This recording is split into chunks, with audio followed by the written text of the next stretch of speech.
I think there is a lot to be celebrated. But you are absolutely right. We should not think that this growth is transforming us, because it is not. It's really a growth that is based on internal consumption, a great deal, and natural resources that are not transformed. So basically, this is a growth that is not sustainable first, and second, not generating enough jobs, and not really tackling inequality.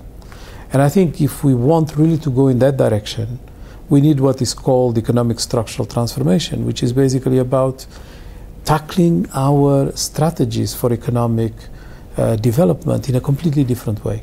Now, Thomas Piketty, the famous French economist who was here 2 weeks ago, said that African governments should legally challenge companies who avoid taxes in Africa. Do you think we're moving on this? There is need for action. We know exactly what to do. On taxation, for instance, just to give you an example, if we just increase 1% the tax collection in the continent, it's more than development aid. 1%, and we have the lowest tax pressure in the world. That means that we can really take ownership of our development process through domestic resource mobilization. And when you say domestic resource mobilization, not just go to the individuals and make them pay more.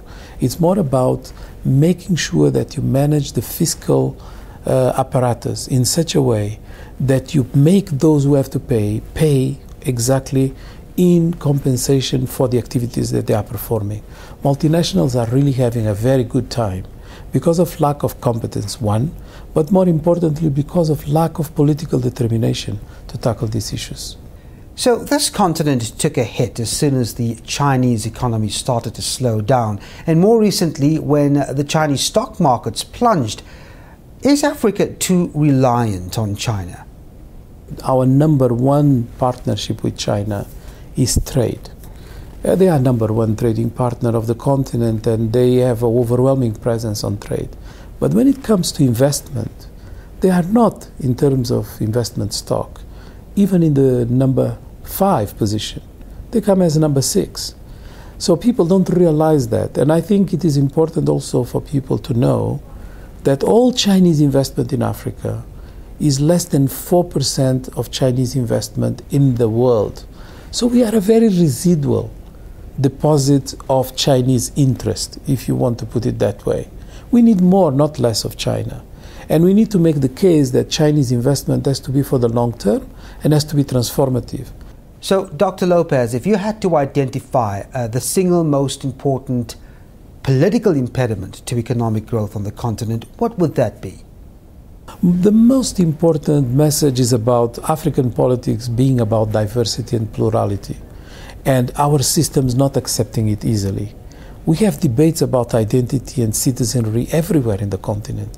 We cannot even allow citizens from one African country to go freely to another African country without all kinds of complications.